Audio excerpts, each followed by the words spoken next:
hey, Coach Walls, what was the difference between, Chad Morris tempo spread and Gus Malzahn tempo spread? And actually, I'm like, you know what?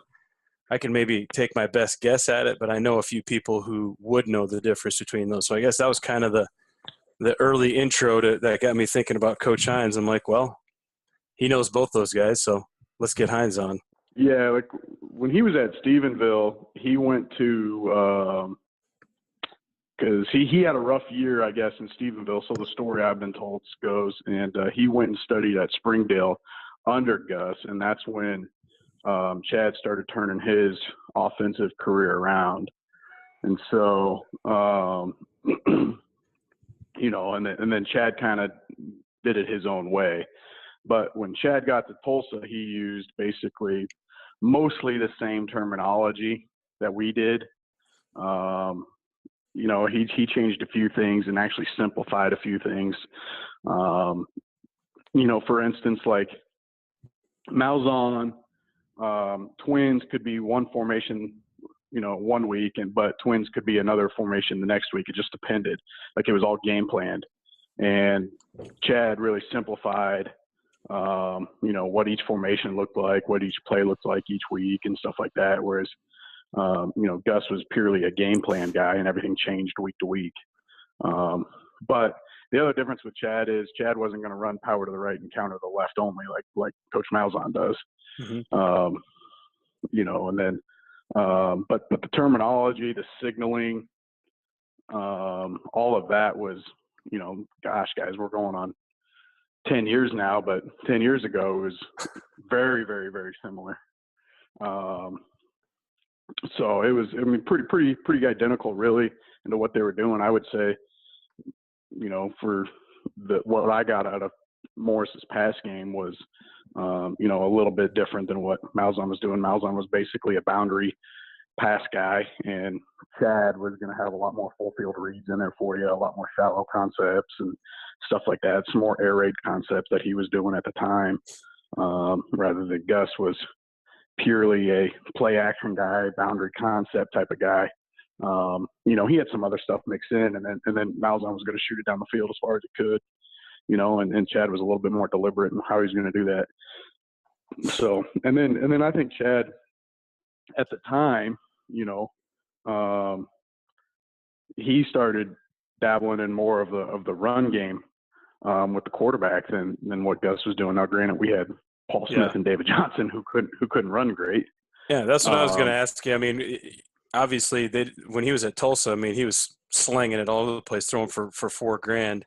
So Chad was kind of the first guy to go with the running QB, and then obviously Gus kind of went to it when he had a guy by the name of Cam Newton, right? Yeah. So that's when all the power read stuff started heavy. But what the difference? I mean, you got to remember in 2007 when we started running this stuff, we were the first team to really go fast. You know what I mean? Yeah. There was a lot of no huddle teams, but there were very few teams that were lining up and trying to run plays, at what you see Baylor doing all the time now, or used to be doing. Yep. We were a lot of guys would get up to the line of scrimmage and check the sideline 6 times, whereas we were going to go and snap the ball. And Malzahn was different in the fact that he was the first guy I knew that was calling plays while play was still going on, because back then the terminology, you didn't have one-word play calls. So he was legitimately calling plays while another play was being run, to start getting the signal in. I mean, he was pretty incredible at knowing what he wanted to run next.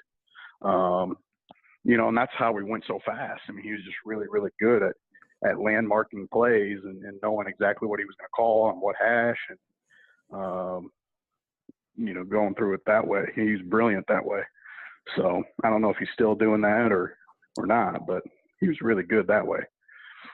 Did he have a script going into the game, or was it all off the cuff the entire time? No, he scripted, and I want to say he had his first 9. First 9. I could be wrong. He might even had 12. I don't remember exactly. I feel like it was 9. and it was the same thing everybody's going to try to do, right? How are you going to react to this motion? How are you going to react to this formation? Sure. The one thing about Malzahn is he was always going to have a reverse in there early.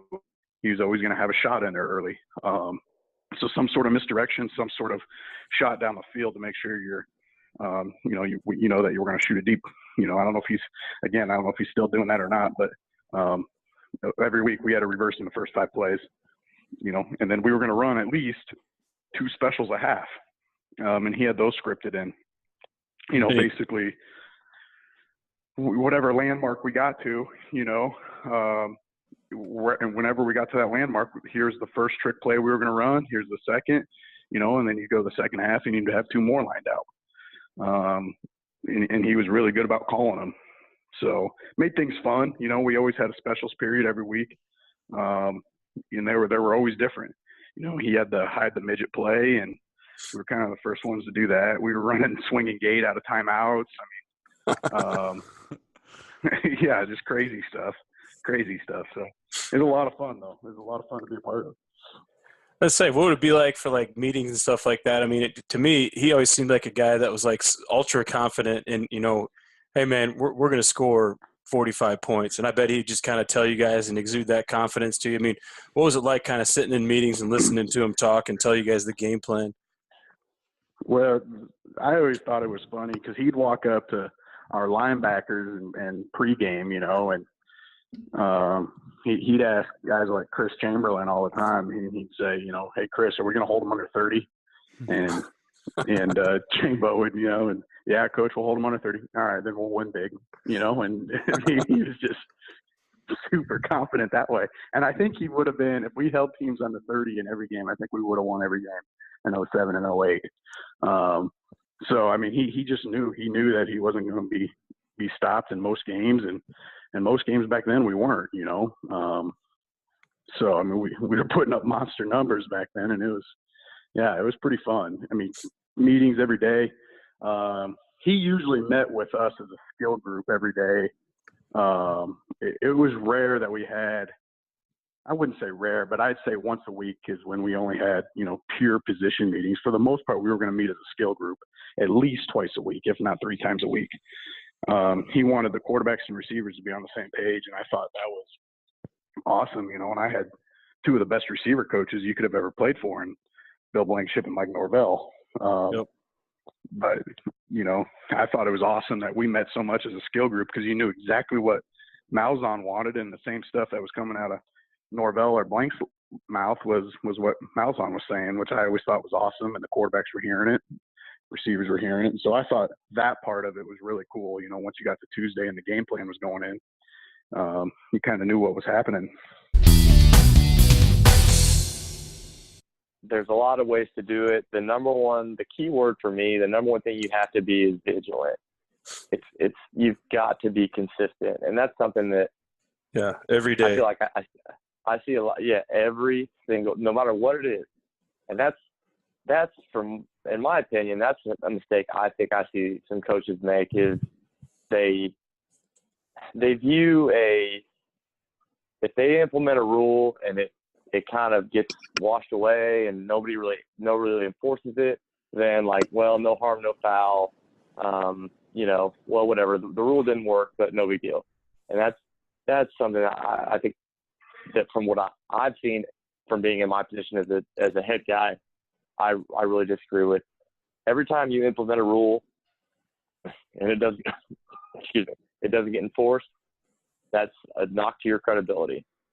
And as soon as your credibility gets damaged a little bit, the next rule you implement is going to be even less effective. And if that one doesn't follow through, the next rule you implement is going to be a little less effective. And this might feel weird from a strength coach, but I honestly think less rules is better. I mean, now easier to enforce. That doesn't mean no rules. There should be some rules, but once one rule gets put out and it gets kind of thrown into the ether and kids start to, and it gets ignored, it gets forgot about, which happens. We all do that. I mean, that's human nature. We all forget our kind of lackluster duties. And once that happens, okay, the next rule, who is really going to take it seriously at that point?